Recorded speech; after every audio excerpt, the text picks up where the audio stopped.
വിശദമായ റിപ്പോർട്ടുകളിലേക്ക്. ബി.ജെ.പിയുടെ നിർണായക ഉന്നതതല യോഗം ഡൽഹിയിൽ ചേരുകയാണ്. പ്രധാനമന്ത്രിയുടെ വസതിയിലാണ് യോഗം ചേരുന്നത്. ആഭ്യന്തരമന്ത്രി അമിത്ഷാ, ബി.ജെ.പി അധ്യക്ഷൻ ജെ.പി. നഡ്ഡ എന്നിവർ പങ്കെടുക്കുന്നുണ്ട്. ബൽറാം നെടുങ്ങാടി ചേരുന്നുണ്ട് വിവരങ്ങളുമായി ഡൽഹിയിൽ നിന്ന്. ബൽറാം, കേരളത്തിലെ 4 സീറ്റുകളിൽ ഇപ്പോഴും പ്രഖ്യാപനമായിട്ടില്ല, സ്ഥാനാർത്ഥി പ്രഖ്യാപനമായിട്ടില്ല. അത് ഇന്ന് വരാനുള്ള സാധ്യതയുണ്ടോ? ഒപ്പം തന്നെ തെരഞ്ഞെടുപ്പ് പ്രചാരണത്തെ, മുന്നൊരുക്കങ്ങളെ ബി.ജെ.പി എങ്ങനെ വിലയിരുത്തുന്നു? ദക്ഷിണേന്ത്യയിലടക്കം മോദി നേരിട്ടിറങ്ങി തുടർച്ചയായി നടത്തിയ പ്രചാരണം, ഇതിൻ്റെയൊക്കെ പശ്ചാത്തലത്തിൽ ഒരുക്കങ്ങളെ ബി.ജെ.പി നേതൃത്വം എങ്ങനെ വിലയിരുത്തുന്നു? ബൽറാം. റിജിത്ത്, പ്രധാനമന്ത്രി നരേന്ദ്രമോദിയുടെ അധ്യക്ഷതയിൽ ചേരുന്ന ഈ നിർണായക ഉന്നതതല യോഗത്തിൽ ഈ വിഷയങ്ങളെല്ലാം തന്നെ ചർച്ച ചെയ്യും എന്നാണ് ലഭ്യമാകുന്ന വിവരം. ബി.ജെ.പി നേതൃത്വം ഇക്കാര്യത്തെ സംബന്ധിച്ച് വിശദീകരിക്കുന്നത് ഈ തെരഞ്ഞെടുപ്പുമായി ബന്ധപ്പെട്ടുള്ള എല്ലാ വിഷയങ്ങളും ഈ ഉന്നതതല യോഗത്തിൽ അവലോകനം ചെയ്യും എന്നുള്ളതാണ്. ബി.ജെ.പിയുടെ 5ാം ഘട്ട സ്ഥാനാർത്ഥി പട്ടിക പ്രഖ്യാപിക്കാൻ ഇരിക്കെയാണ് ഇത്തരത്തിൽ ഒരു അടിയന്തര ഉന്നതതല യോഗം ചേർന്നിരിക്കുന്നത്. ഇന്നലെ രാത്രി ബി.ജെ.പിയുടെ കേന്ദ്ര തെരഞ്ഞെടുപ്പ് സമിതി യോഗം ചേർന്ന് 5ാം ഘട്ട സ്ഥാനാർത്ഥി പട്ടിക തയ്യാറാക്കിയിരുന്നു. അതിൽ പ്രധാനമായും ഒഡീഷ അടക്കമുള്ള സംസ്ഥാനങ്ങളിലെ സ്ഥാനാർത്ഥികളെയാണ് തീരുമാനിച്ചിരിക്കുന്നത്. ഒപ്പം തന്നെ കേരളത്തിലെ 4 സീറ്റുകളിലെ സ്ഥാനാർത്ഥികളെ കൂടി പ്രഖ്യാപിക്കാനുണ്ട്. സമാനമായി മറ്റ് സംസ്ഥാനങ്ങളിലെ സ്ഥാനാർത്ഥികളുടെ പ്രഖ്യാപനവും ബാക്കിയുണ്ട്. ഈ അവസാനഘട്ട സ്ഥാനാർത്ഥി പട്ടിക പ്രഖ്യാപിക്കുന്നതിന് മുമ്പായി തന്നെ മറ്റ് പാർട്ടികളിൽ നിന്നും കൂടുതൽ നേതാക്കളെ അടർത്തിയെടുക്കാൻ കഴിയുമോ എന്നുള്ളത് അടക്കം പ്രാദേശിക നേതൃത്വം പരിശോധിക്കുന്നുണ്ട്. അതിനുശേഷമായിരിക്കും ഈ ബാക്കിയുള്ള സീറ്റുകളിലെ സ്ഥാനാർത്ഥികൾ സംബന്ധിച്ച ഒരു അന്തിമ തീരുമാനത്തിലേക്ക് എത്തുക. ഒപ്പം തന്നെ റിജിത്ത് സൂചിപ്പിച്ചതുപോലെ തന്നെ ഇത്തവണ ദക്ഷിണേന്ത്യ കേന്ദ്രീകരിച്ചുകൊണ്ട് പ്രധാനമന്ത്രി നരേന്ദ്രമോദി തെരഞ്ഞെടുപ്പ് പ്രഖ്യാപിക്കും മുമ്പ് തന്നെ പ്രചരണം ആരംഭിച്ചു കഴിഞ്ഞിരുന്നു. തുടർച്ചയായി ദക്ഷിണേന്ത്യൻ സംസ്ഥാനങ്ങളിൽ സന്ദർശിച്ച പ്രചരണം നടത്തിയിരുന്നു.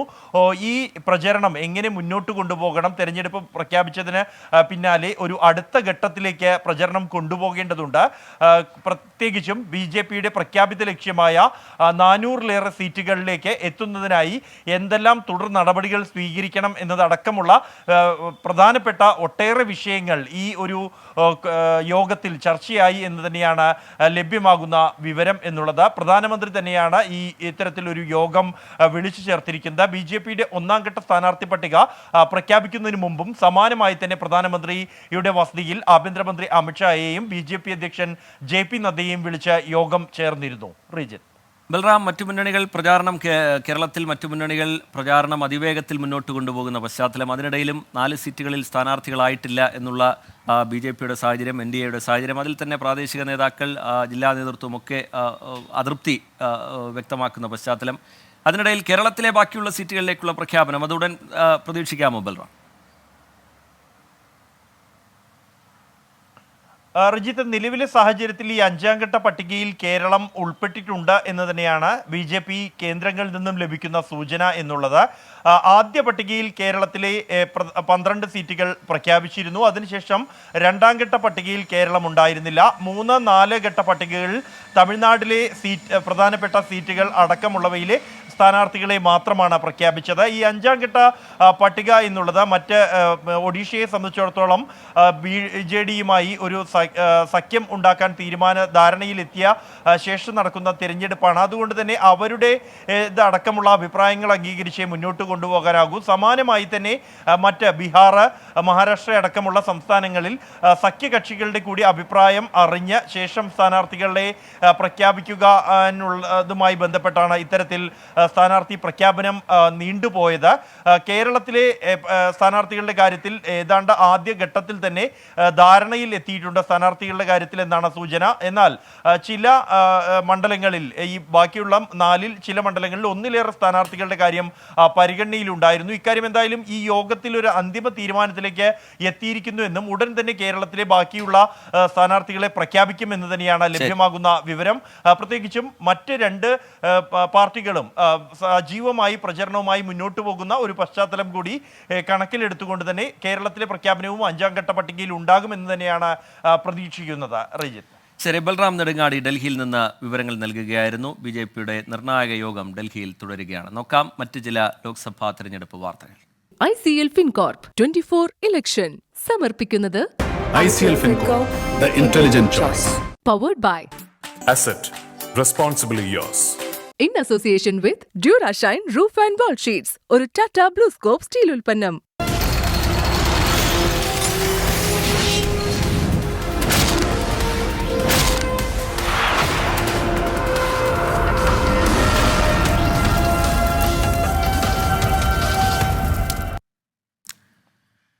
തന്റെ വസതിയിൽ നടന്ന CBI റെയ്ഡിനെതിരെ തെരഞ്ഞെടുപ്പ് കമ്മീഷന് പരാതി നൽകി തൃണമൂൽ കോൺഗ്രസ് നേതാവ് മഹുവ മൊയ്ത്ര. CBI റെയ്ഡ് നിയമവിരുദ്ധമാണെന്ന് ചൂണ്ടിക്കാട്ടിയാണ് പരാതി. കേന്ദ്ര ഏജൻസികളെ ഉപയോഗിച്ച് രാഷ്ട്രീയം കളിക്കുകയാണെന്നും മഹുവ പറഞ്ഞു. നിതിൻ അംബുജൻ ചേരുന്നുണ്ട് വിവരങ്ങളുമായി ഡൽഹിയിൽ നിന്ന്. നിതിൻ, തെരഞ്ഞെടുപ്പ് പടിവാതിൽക്കൽ എത്തി നിൽക്കുന്ന പശ്ചാത്തലത്തിൽ കേന്ദ്ര ഏജൻസികളെ ഇറക്കി വേട്ടയാടൽ ശക്തമാക്കുന്നു എന്നുള്ള വിമർശനം സജീവമായി മഹുവ ഉയർത്തുന്നു. മഹുവയുടെ നീക്കങ്ങൾ ഇതുമായി ബന്ധപ്പെട്ട് എങ്ങനെയാണ് തെരഞ്ഞെടുപ്പ് കമ്മീഷനെ സമീപിച്ചത് ഉൾപ്പെടെ? നിതിൻ. ശ്രീജിത്ത്, ചോദ്യത്തിന് കോഴ എന്ന ആരോപണത്തിലാണ് മഹുവയ്ക്കെതിരെ CBI നടപടിയുമായി മുന്നോട്ട് പോയത്. ഇതിൽ ഇപ്പോൾ CBIയുടെ നടപടിയുടെ പശ്ചാത്തലത്തിലാണ് കഴിഞ്ഞ ദിവസം CBI കൃഷ്ണനഗറിലെ വീട്ടിലും അതോടൊപ്പം തന്നെ മഹുവയുടെ പിതാവിന്റെ ഫ്ളാറ്റിലും കൂടാതെ കൊൽക്കത്തയിലെ മറ്റു വീട്ടിലും മഹുവയുടെ മറ്റു വീടുകളിലും ഇത്തരത്തിൽ പരിശോധനയെ മുന്നോട്ട് പോയിരുന്നു. ഈ ഒരു പശ്ചാത്തലത്തിലാണ് ഇപ്പോൾ തെരഞ്ഞെടുപ്പ് കമ്മീഷനെ സമീപിച്ചിരിക്കുന്നത്. കാരണം തെരഞ്ഞെടുപ്പ് പ്രചരണമായി മുന്നോട്ട് പോകുമ്പോൾ സ്ഥാനാർത്ഥികൾക്ക് നേരെയുള്ള ഇത്തരം നടപടികൾ അത് തിരിച്ചടിയാകും എന്നൊരു പശ്ചാത്തലത്തിൽ കൂടിയാണ് ഇത്തരം ഒരു നീക്കം. സ്വാഭാവികമായിട്ടും ഈ ഒരു സാഹചര്യത്തിൽ, അതായത് തെരഞ്ഞെടുപ്പ് പ്രഖ്യാപിച്ച സാഹചര്യത്തിൽ സ്ഥാനാർത്ഥികൾക്ക് നേരെ ഇങ്ങനെയുള്ള നടപടിയിൽ ഒരു കൃത്യമായ മാർഗരേഖ ഈ കേന്ദ്ര ഏജൻസികളുടെ നടപടിയിൽ കൃത്യമായ മാർഗരേഖ പുറത്തിറക്കണമെന്നാണ് ഇപ്പോൾ തെരഞ്ഞെടുപ്പ് കമ്മീഷനെ സമീപിച്ചുകൊണ്ട് മഹുവ മൊയ്ത്ര ആവശ്യപ്പെട്ടിരിക്കുന്നത്. മാത്രമല്ല, ഈ റെയ്ഡ് ഉൾപ്പെടെയുള്ളതെല്ലാം തന്നെ നിയമവിരുദ്ധ നടപടിയായി തന്നെയാണ് ഇപ്പോൾ മഹുവ മൊയ്ത്ര ഇതിനെ പരാതിയിലടക്കം ചൂണ്ടിക്കാട്ടുന്നത്. നമുക്കറിയാം, ലോക്സഭാ തെരഞ്ഞെടുപ്പ് വരാനിരിക്കുന്ന പശ്ചാത്തലത്തിൽ ഈ പ്രതിപക്ഷ നേതാക്കളുടെ അടക്കം വീടുകളിലും മറ്റ് സ്ഥാപനങ്ങളിലും കേന്ദ്ര ഏജൻസികൾ നടപടി കർശനമാക്കിയിരുന്നു. ഇതിനെതിരെ ഇന്ത്യ സഖ്യം കഴിഞ്ഞ ദിവസമാണ് തെരഞ്ഞെടുപ്പ് കമ്മീഷനെ പരാതി നൽകിയത്. കേജ്രിവാളിന്റെ അറസ്റ്റ് ഉൾപ്പെടെയുള്ള കാര്യങ്ങൾ ചൂണ്ടിക്കാട്ടിയാണ് പരാതി നൽകിയത്. അങ്ങനെ പ്രതിപക്ഷം ഒറ്റക്കെട്ടായി ഈ കേന്ദ്ര ഏജൻസികളുടെ നടപടിക്കെതിരെ രംഗത്തുള്ളപ്പോഴാണ് മഹുവ മൊയ്ത്ര ഇപ്പോൾ വീണ്ടും ഒരു പരാതി തെരഞ്ഞെടുപ്പ് കമ്മീഷനെ സമീപിച്ചിരിക്കുന്നത്. എന്നതിൽ ശക്തമായ ഒരു നടപടി അല്ലെങ്കിൽ ഒരു മാർഗരേഖ തെരഞ്ഞെടുപ്പ് കമ്മീഷന് ഇന്നും പ്രതീക്ഷിക്കുന്നെന്നാണ് ഇപ്പോൾ മഹുവ മൊയ്ത്ര അറിയിച്ചിരിക്കുന്നത്. ശരി, നിതിൻ അംബുജൻ ഡൽഹിയിൽ നിന്ന് വിവരങ്ങൾ നൽകുകയായിരുന്നു.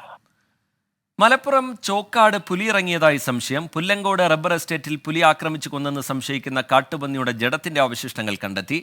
വനംവകുപ്പ് ഉദ്യോഗസ്ഥർ സ്ഥലത്ത് പരിശോധന നടത്തിയിട്ടുണ്ട്. ഷഹദ് റഹ്മാൻ ചേരുന്നുണ്ട് വിവരങ്ങളുമായി മലപ്പുറത്ത് നിന്ന്. ഷഹദ്, ഇത് പുലിയാണ് എന്നൊരു സംശയം നാട്ടുകാർ പ്രകടിപ്പിക്കുന്നുണ്ട്. എന്താണ് അവർ പറയുന്നത്? വനംവകുപ്പ് ഉദ്യോഗസ്ഥർ സ്ഥലത്ത് പരിശോധന നടത്തിയതിനു ശേഷം അവരുടെ പ്രതികരണം എങ്ങനെയായിരുന്നു ഷഹദ്? രാവിലെയാണ് ഈ സംഭവം ഉണ്ടാകുന്നത്. വനംവകുപ്പ് ഉദ്യോഗസ്ഥർ അതുപോലെ തന്നെ എസ്റ്റേറ്റിലെ ഉദ്യോഗസ്ഥരും ഒക്കെ തന്നെ ഈ സംഭവ സ്ഥലത്തെത്തി പരിശോധന നടത്തി മടങ്ങിയിട്ടുണ്ട്. പ്രധാനമായിട്ടും ഈ നാട്ടുകാരും എസ്റ്റേറ്റ് ജീവനക്കാരും ആശങ്കയിലാകാനുള്ള ഒരു കാരണം, ഇതിനു മുൻപും സമാനമായ രീതിയിൽ ഈ മേഖലയിൽ പുലി അതുപോലെ തന്നെ കടുവ ഉൾപ്പെടെയുള്ള വന്യമൃഗങ്ങൾ വരികയും അവിടെ ഇത്തരത്തിൽ കൂട് ഉൾപ്പെടെ സ്ഥാപിക്കുന്ന ഒരു സാഹചര്യം ഉണ്ടായിട്ടുണ്ടായിരുന്നു. ആ ഒരു പശ്ചാത്തലത്തിലാണ് ഇപ്പോൾ ഇത്രയധികം ഭീതി ഈ മേഖലയിൽ ഉണ്ടായിട്ടുള്ളത്.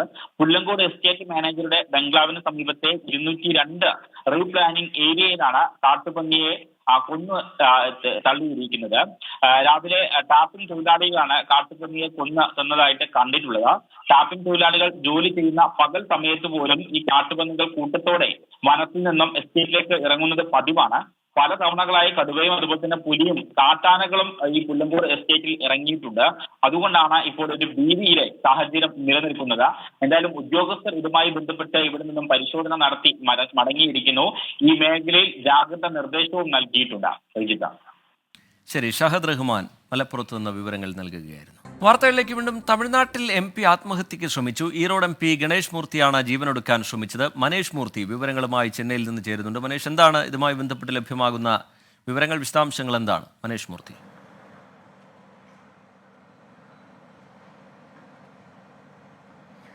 റിജിത്ത്, ഇന്ന് രാവിലെ 11 മണിയോടെയാണ് ഇദ്ദേഹത്തെ വീട്ടിൽ അവശനിലയിൽ കണ്ടെത്തുന്നത്. കഴിഞ്ഞ കുറച്ച് ദിവസങ്ങളിലായി മാനസിക വിഷമത്തിലായിരുന്നു എന്നുള്ളത് ആശുപത്രിയിൽ പ്രവേശിച്ചിരുന്നു. ഈറോഡ് ആശുപത്രിയിൽ പ്രവേശിപ്പിച്ച അവിടുന്ന് തുടർ ചികിത്സയ്ക്കായാണ് ഇപ്പോൾ കോയമ്പത്തൂരിലെ സ്വകാര്യ ആശുപത്രിയിലേക്ക് മാറ്റിയിട്ടുള്ളത്. 72 മണിക്കൂർ ഒബ്സർവേഷൻ കഴിയണം എന്തെങ്കിലും പറയാൻ എന്നുള്ളതാണ് ഡോക്ടർമാർ നൽകിയിരിക്കുന്ന ഒരു വിശദീകരണം ഇതുമായി ബന്ധപ്പെട്ട്. അതായത് ഈറോഡ് എന്ന് പറയുന്നത് മുൻപ് MDMK നൽകിയ മണ്ഡലമായത്, വൈക്കോയുടെ MDMK നൽകിയ മണ്ഡലമായിരുന്നു. അത് ഇപ്പോൾ DMK ഏറ്റെടുത്തിരിക്കുന്നു. മാത്രമല്ല, മുൻപ് അതായത് 2019 മത്സരിക്കുമ്പോൾ MDMK സ്ഥാനാർത്ഥിയായി മത്സരിക്കാതെ DMKയുടെ സ്വതന്ത്ര സ്ഥാനാർത്ഥി അല്ലെങ്കിൽ DMK ചിഹ്നത്തിലാണ് ഈ ഗണേഷ് മൂർത്തി മത്സരിക്കുക മത്സരിക്കുകയും അവിടെ വിജയിക്കുകയും ചെയ്തിട്ടുള്ളത്. എന്തായാലും അതുമായി ബന്ധപ്പെട്ടുള്ള സീറ്റുമായി ബന്ധപ്പെട്ടുള്ള പ്രശ്നങ്ങളാണ് ഈ ഒരു മാനസിക പ്രശ്നത്തിലേക്ക് നയിച്ചത് എന്നുള്ളതാണ് നമുക്ക് മനസ്സിലാക്കാൻ സാധിക്കുന്നത്. അത്തരത്തിലുള്ള വിവരങ്ങളാണ് എന്തായാലും പുറത്തു വരുന്നത്. അതായത് അത് ആ ഈറോഡ് മണ്ഡലം DMK ഏറ്റെടുക്കുന്നു, പകരം തിരുച്ചിറപ്പള്ളിയാണ് MDMKക്ക് നൽകുകയും ചെയ്തിട്ടുള്ളത്. അവിടെ ദുരൈ വൈക്കോ ആണ്, അതായത് വൈക്കോയുടെ മകൻ ദുരൈയാണ് അവിടെ മത്സരിക്കുന്നത്. അവിടെ പ്രചാരണം ആരംഭിക്കുകയും ചെയ്തു. ഇവിടേക്ക് ഈറോഡിലേക്ക് DMK മറ്റൊരു സ്ഥാനാർത്ഥിയെ പ്രഖ്യാപിക്കുകയും ചെയ്തിരുന്നു. ഇതിൻ്റെയൊക്കെ മാനസിക പ്രശ്നങ്ങൾ അദ്ദേഹത്തിന് ഉണ്ടായിരുന്നു, മാനസിക വിഷമം അദ്ദേഹത്തിന് ഉണ്ടായിരുന്നു എന്നുള്ളതാണ് മനസ്സിലാക്കാൻ സാധിക്കുന്നത്. അതിലും ഇന്നിപ്പോൾ രാവിലെ അമിതമായി ഗുളിക കഴിച്ചു എന്നുള്ളതാണ് നമുക്ക് ലഭിക്കുന്ന വിവരങ്ങൾ. എന്തായാലും കോയമ്പത്തൂർ സ്വകാര്യ ആശുപത്രിയിൽ അദ്ദേഹം ചികിത്സയിലാണ്. 72 മണിക്കൂർ ഒബ്സർവേഷൻ വേണമെന്നുള്ളതാണ് ഡോക്ടർമാർ അറിയിച്ചിരിക്കുന്നത്. ശരി, മനീഷ് മൂർത്തി വിവരങ്ങൾ നൽകുകയായിരുന്നു ചെന്നൈയിൽ നിന്ന്. സന്ദേശ് ഖാലിയിൽ ED ഉദ്യോഗസ്ഥരെ ആക്രമിച്ച കേസിൽ ഒരാൾ കൂടി അറസ്റ്റിൽ. സൈഫുദ്ദീൻ മുല്ല എന്നയാളാണ് CBIയുടെ പിടിയിലായത്. ജനുവരി 5-നാണ് ഷാജഹാൻ ഷെയ്ഖിന്റെ വീട്ടിൽ പരിശോധനയ്ക്കെത്തിയ ED ഉദ്യോഗസ്ഥർക്കെതിരെ ആക്രമണമുണ്ടായത്. ബൽറാം നെടുങ്ങാടി ചേരുന്നുണ്ട് വിവരങ്ങളുമായി ഡൽഹിയിൽ നിന്ന്. ബൽറാം, ഈ പിടിയിലായിരിക്കുന്ന സൈഫുദ്ദീൻ മുല്ലയുടെ ഈ കേസുമായി ബന്ധപ്പെട്ടുള്ള ആക്രമണവുമായി ബന്ധപ്പെട്ടുള്ള പങ്കാളിത്തം അതെങ്ങനെയാണ് CBI വിശദീകരിക്കുന്നത്? ബൽറാം. റീജിത്ത്, സൈഫുദ്ദീൻ മുല്ല ഈ മുഖ്യ സൂത്രധാരനായ തൃണമൂൽ കോൺഗ്രസ് നേതാവ് ഷാജഹാൻ ഷെയ്ഖിന്റെ ഏറ്റവും അടുപ്പമുള്ള വ്യക്തികളിൽ ഒരാളാണ് എന്നാണ് CBI വിശദീകരിക്കുന്നത്. ജനുവരി 5-ന് CBIയുടെയും കേന്ദ്ര സേനയുടെയും സംഘം ഷാജഹാൻ ഷെയ്ഖിന്റെ വസതിയിലേക്ക് പരിശോധനയ്ക്കായി എത്തിയ ഘട്ടത്തിൽ അവർക്കെതിരെ ആക്രമണം അഴിച്ചുവിട്ടതിന്റെ മുഖ്യ സൂത്രധാരന്മാരിൽ ഒരാൾ ഈ മൊല്ലയാണ് എന്നും CBI വിശദീകരിക്കുന്നു. ഇയാൾക്ക് ഒരു പലചരക്ക് കടയുണ്ട്. ഇതുമായി ബന്ധപ്പെട്ടാണ് ഈ പ്രദേശത്തുള്ള പ്രദേശവാസികളെ, നാട്ടുകാരെ എല്ലാം തന്നെ ഈ ED ഉദ്യോഗസ്ഥർക്കെതിരെ തിരിച്ചുവിടുകയും അവരെ സംഘടിപ്പിക്കുകയും ചെയ്തത് സൈഫുദ്ദീൻ മൊല്ലയാണ് എന്നാണ് CBI കണ്ടെത്തിയിരിക്കുന്നത്. കഴിഞ്ഞ ദിവസം മുതൽ തന്നെ ഈ മേഖലയിലുള്ള ആളുകളെ, നാട്ടുകാരെ, നിരവധി പേരെ CBI ചോദ്യം ചെയ്തിരുന്നു. ഒപ്പം തന്നെ നേരത്തെ കസ്റ്റഡിയിലെടുത്ത ആളുകളെ വിശദമായി തന്നെ ചോദ്യം ചെയ്തതിൽ നിന്നുമാണ് ഇയാളുടെ പങ്ക് സംബന്ധിച്ചുള്ള വ്യക്തമായ സൂചനകൾ CBIക്ക് ലഭിച്ചത്. ഇതിന്റെ അടിസ്ഥാനത്തിലാണ് സൈഫുദ്ദീൻ മൊല്ലയെ CBI അറസ്റ്റ് ചെയ്തിരിക്കുന്നത്. കൊൽക്കത്ത ഹൈക്കോടതിയുടെ നിർദ്ദേശമനുസരിച്ചാണ് ഈ സന്ദേശ് ഖാലിയിൽ എൻഫോഴ്സ്മെന്റ് ഡയറക്ടറേറ്റ് ഉദ്യോഗസ്ഥർക്കെതിരെ ഉണ്ടായ ആക്രമണങ്ങൾ അന്വേഷണം CBI ഏറ്റെടുത്തത്. ഇതിന്റെ അന്വേഷണം അതിവേഗം പുരോഗമിച്ചുകൊണ്ടിരിക്കുന്നു എന്നാണ് CBI വൃത്തങ്ങൾ അറിയിക്കുന്നത്. റീജിത്ത്.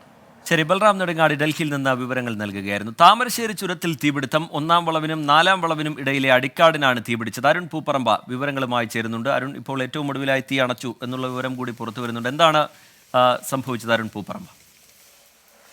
റീജിത്ത് സൂചിപ്പിച്ചതുപോലെ ചുരത്തിലെ 1-ാം വളവിനും 4-ാം വളവിനും ഇടയിലുള്ള ചിപ്പിലത്തോട് എന്ന് പറയുന്ന സ്ഥലത്താണ് ഈ തീപിടുത്തം ഉണ്ടായത്.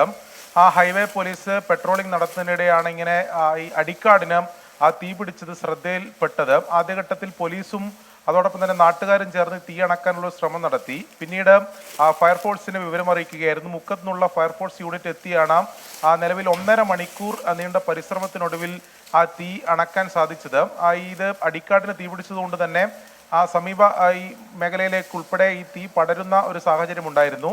അത് ആദ്യഘട്ടത്തിൽ ചെറിയ ആശങ്കപ്പെടുത്തിയിരുന്നു. എന്നാൽ ഫയർഫോഴ്സിന്റെ കൃത്യമായ ഇടപെടൽ 1.5 മണിക്കൂർ നീണ്ട പരിശ്രമത്തിനൊടുവിൽ ഇപ്പോൾ തീ പൂർണ്ണമായും നിയന്ത്രണ വിധേയമായിട്ടുണ്ട് എന്നതാണ് അവിടുന്ന് ലഭ്യമാകുന്ന വിവരം. എന്താണ് ഈ തീപിടുത്തത്തിന് കാരണം നിലവിൽ വ്യക്തമല്ല.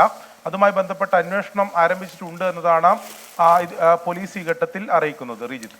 അരുൺ പൂപ്പറമ്പ വിവരങ്ങൾ നൽകുകയായിരുന്നു. തിരുവനന്തപുരം കിളിമാനൂരിൽ 8-ാം ക്ലാസ്സുകാരിയെ പീഡിപ്പിക്കാൻ ശ്രമിച്ച മധ്യവയസ്കൻ അറസ്റ്റിൽ. വെള്ളല്ലൂർ മാത്തേൽ സ്വദേശി ജോൺസണാണ് പിടിയിലായത്. പെൺകുട്ടിയുടെ രക്ഷിതാക്കളുടെ പരാതിയിലാണ് അറസ്റ്റ്. AV ജയശങ്കർ തിരുവനന്തപുരത്ത് നിന്ന് വിവരങ്ങളുമായി ചേരുന്നുണ്ട്. ജയശങ്കർ, എന്തായിരുന്നു ഈ പരാതി? പോലീസ് പറയുന്നത് എന്താണ്? അതായത് കഴിഞ്ഞ ദിവസം ട്യൂഷൻ സെന്ററിലേക്ക് പോകുകയായിരുന്ന 8-ാം ക്ലാസ്സുകാരിയാണ് ഈ ജോൺസൺ എന്ന് പറയുന്ന വ്യക്തി പീഡിപ്പിക്കാൻ ശ്രമിച്ചത്. ആ ട്യൂഷൻ സെന്ററിലേക്ക് പോകുന്ന ഈ കുട്ടിയെ ട്യൂഷൻ സെന്ററിൽ ആക്കാമെന്ന് പറയുകയും അത് പറഞ്ഞ് കാറിൽ വിജനമായ സ്ഥലത്ത് കൊണ്ടുപോയി പീഡിപ്പിക്കാനൊരു ശ്രമം നടത്തുകയായിരുന്നു. തുടർന്ന് പെൺകുട്ടി ഇതിനെ പ്രതിരോധിക്കുകയും ഒച്ച വയ്ക്കുകയും ചെയ്തു. പിന്നാലെ നാട്ടുകാർ ഓടിയതോടുകൂടി പ്രതി രക്ഷപ്പെടുകയായിരുന്നു. പിന്നാലെയാണ് രക്ഷിതാക്കൾ സംഭവം കാണിച്ച കിളിമാനൂർ പോലീസിൽ പരാതി നൽകിയത്. തുടർന്ന് ഈ പരാതിയുടെ അടിസ്ഥാനത്തിലാണ് നിലവിൽ ഈ പ്രതിയെ പോലീസ് അറസ്റ്റ് ചെയ്തത്. നിലവിൽ ഇയാളെ കോടതിയിൽ ഹാജരാക്കി റിമാൻഡ് ചെയ്തിട്ടുണ്ട്. റിജിത്ത്. AV ജയശങ്കർ തിരുവനന്തപുരത്ത് നിന്ന് വിവരങ്ങൾ നൽകുകയായിരുന്നു. വാർത്തകളിലേക്ക് വീണ്ടും. JNU തെരഞ്ഞെടുപ്പിൽ ABVPക്ക് ലീഡ്. 2000 വോട്ടുകൾ എണ്ണിക്കഴിഞ്ഞപ്പോൾ ABVP 4 സ്ഥാനങ്ങളിലും ലീഡ് ചെയ്യുകയാണ്. 6000-ത്തിലധികം വിദ്യാർത്ഥികളാണ് വോട്ട് രേഖപ്പെടുത്തിയത്. ആർ അച്യുതൻ ഡൽഹിയിൽ നിന്ന് വിവരങ്ങളുമായി ചേരുന്നുണ്ട്. അച്യുതൻ, JNUവിലെ തെരഞ്ഞെടുപ്പ് ഫലം രാജ്യം ശ്രദ്ധയോടുകൂടി ഉറ്റുനോക്കാറുള്ളതാണ്. ഇപ്പോൾ വോട്ടെണ്ണലിൻ്റെ വിവരങ്ങൾ പുറത്തു വരുമ്പോൾ വിശദാംശങ്ങൾ എങ്ങനെയാണ് അച്യുതൻ?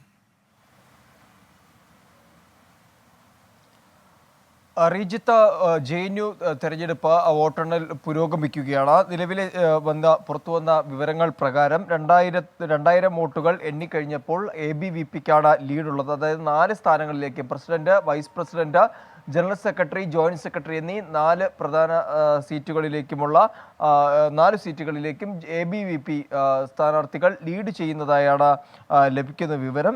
6000-ലേറെ വോട്ടുകൾ പോൾ ചെയ്തിരുന്നു. മാത്രമല്ല, ഈ കൗൺസിലർ സ്ഥാനത്തേക്ക് മത്സരിച്ച മലയാളി കൂടിയായിട്ടുള്ള SFIയുടെ സ്ഥാനാർത്ഥി ഗോപിക ബാബു വിജയിക്കുകയുണ്ടായി. സ്കൂൾ ഓഫ് സോഷ്യൽ സയൻസിലെ കൗൺസിലർ സ്ഥാനത്തേക്കാണ് വിജയിച്ചിരിക്കുന്നത്. സെൻട്രൽ പോസ്റ്റിലേക്കുള്ള ഈ വോട്ടെണ്ണലാണ് പുരോഗമിക്കുന്നത്. ഇനിയും ഒരുപാട് വോട്ടുകൾ എണ്ണി തീർക്കുവാനുണ്ട്. നിലവിൽ ഇടത് സഖ്യവും ഒപ്പം ABVPയും NSUIയുമാണ് മത്സരിക്കുന്നത്. ഇതിൽ ഈ ഒരു സ്ഥാനാർത്ഥികളെ പരിശോധിച്ചു കഴിഞ്ഞാൽ ഇടത് സഖ്യത്തിൽ ICയിൽ നിന്നും പ്രസിഡന്റായിട്ട് അഭിജിത്താണ് മത്സരിക്കുന്നത്. ഇനി ABVP പാനലിൽ ഉമേഷ് ചന്ദ്ര അജ്മീരെയാണ് പ്രസിഡന്റ് സ്ഥാനത്തേക്ക് മത്സരിക്കുന്നത്. ഇനി NSUIയിൽ വന്നാൽ അത് ജുനൈദ് റാസയാണ് മത്സരിക്കുന്നത്. അങ്ങനെ എന്തായാലും കഴിഞ്ഞ ദിവസങ്ങളിൽ, കഴിഞ്ഞ 22-ാം തീയതിയായിരുന്നു ഈ വോട്ടെടുപ്പ് നടന്നത്. വലിയ ശക്തമായ പ്രചരണങ്ങളും ക്യാമ്പസിൽ വലിയ രീതിയിലുള്ള ഒരു പ്രചരണമെല്ലാം തന്നെ നടന്നിരുന്നു. എന്തായാലും നിലവിലിപ്പോൾ വോട്ടെണ്ണൽ പുരോഗമിക്കുകയാണ്. ആർ അച്യുതൻ ഡൽഹിയിൽ നിന്ന് വിവരങ്ങൾ നൽകുകയായിരുന്നു. നോക്കാം ഇനി ഇപ്പോഴത്തെ കാലാവസ്ഥ. ഇപ്പോഴത്തെ കാലാവസ്ഥ സമർപ്പിക്കുന്നത് Berger paints 100 years of trust.